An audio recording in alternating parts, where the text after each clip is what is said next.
Bonjour à tous, bonjour Julien Mendes. Merci d'avoir accepté de répondre à nos questions. Vous êtes le directeur de la publication du nouveau magazine Vraiment, qui va sortir le 21 mars pour le premier numéro.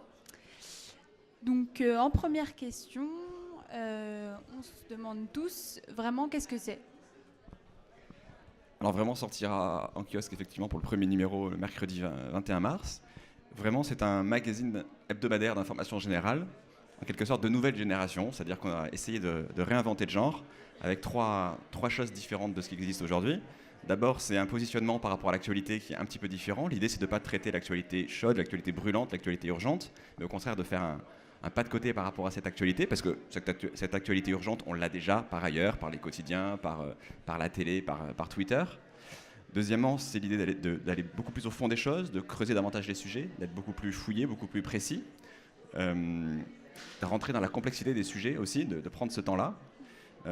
Et puis, la dernière chose, c'est qu'on ne veut pas faire un journal d'opinion, on veut se concentrer sur les faits et apporter au lecteur des faits plutôt que de l'opinion et laisser au lecteur le soin de se faire ses propres choix, le soin de décider comment il souhaite agir grâce aux informations qu'on lui a données.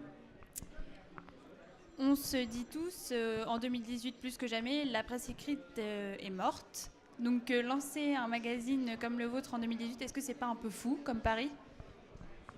Bon, la presse écrite n'est pas morte, elle est assez vivante, il y a d'ailleurs beaucoup d'initiatives. Alors la question c'est, est-ce que le papier est mort ? Est-ce que le papier disparaît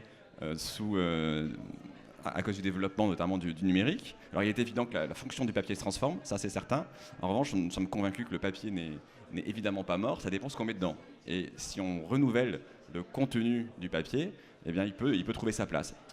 Par exemple, pour cette information dont je parlais, qui fait un pas de côté par rapport à l'actualité chaude, qui rentre plus au fond des choses, plus approfondie, plus fouillée, ben c'est une information que beaucoup de lecteurs ont envie d'avoir sous un format papier pour pouvoir emporter avec eux dans le train, dans l'avion, pour pouvoir lire le week-end. Et donc le papier est adapté à ce type d'information. Ce qui est vrai, c'est que forcément le papier aura moins de place qu'avant dans notre vie, puisque ce type d'information que je parle, il est diffusé de manière moins massive que ce que l'est l'information immédiate, l'information quotidienne. Donc le papier aura moins de place à l'avenir, il faudra qu'il se renouvelle, mais il a toute sa place dans la presse du futur. D'accord. Justement, vous parlez de se détacher de l'actualité chaude. On dit souvent que c'est bien. Cette année, on voit aussi naître le magazine Hebdo. Et c'est un peu leur philosophie de se détacher de l'actu chaude, de plonger en profondeur, de creuser les sujets, etc. Qu'est-ce qui vous différencie de Hebdo, justement ? Je pense qu'il y a plusieurs manières de se détacher de l'actu chaude. Il y a la manière un petit peu traditionnelle de le faire, celle vers lesquelles sont allés les news magazines historiques. C'est simplement de revenir sur les sujets de la semaine ou de la semaine dernière de manière plus approfondie. Et ça, c'est pas un vrai détachement de l'actualité chaude, parce qu'on est encore dépendant de ce qui se passe. Et au fond, la temporalité de l'hebdomadaire, du news magazine, elle me semble pas adaptée à ce genre de sujet. Nous, s'en détacher, ça veut dire aller chercher d'autres sujets que ceux qui sont dans l'actu chaude, d'essayer d'aller même devancer un petit peu cette actu, d'aller chercher des sujets qui ne sont pas encore entrés dans l'actu chaude. C'est ça qu'on essaye de faire et je ne crois pas que les autres hebdomadaires essayent de le faire. Quand on lance donc un magazine en 2018 aussi, on part aussi sur un financement. Justement, vous, sur quel modèle économique vous partiriez ? Est-ce que vous avez prévu une déclinaison web de Vraiment ou non ? Oui, on a prévu une déclinaison, alors pas forcément web, mais en tout cas digitale, puisqu'évidemment, je pense que la plus grande partie des lecteurs, pour le type d'information qu'on va proposer, préféreront une lecture papier, mais il y a d'autres lecteurs qui préféreront une lecture sur smartphone, une lecture digitale.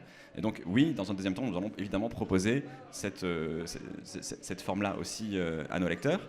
Après, le financement, je pense qu'aujourd'hui, si on veut lancer un titre comme Vraiment, le seul financement possible, c'est le financement par les lecteurs. C'est-à-dire qu'il faut que les lecteurs, il faut apporter suffisamment de choses aux lecteurs, une plus-value suffisamment importante par rapport à ce qui existe par ailleurs, à ce qui existe gratuitement, pour qu'ils aient envie d'acheter, pour qu'ils aient envie de s'abonner à notre journal. Donc notre modèle de financement, c'est le financement par les lecteurs.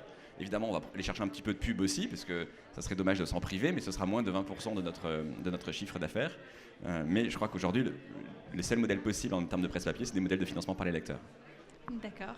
Vous parliez tout à l'heure du fait de ne pas livrer d'opinion et de rester sur les faits. Qu'est-ce que ça veut dire vraiment, justement ? Alors, quand je dis ne pas livrer d'opinion, je veux juste faire la part des choses. On donnera des opinions, et notamment les opinions contradictoires qu'il peut y avoir sur un sujet. Mais nous, on ne sera pas un journal d'opinion. C'est-à-dire qu'on n'essayera pas, on ne sera pas un journal partisan. Il n'y aura pas d'éditorialistes, par exemple, qui livreront leur vision des sujets d'actualité.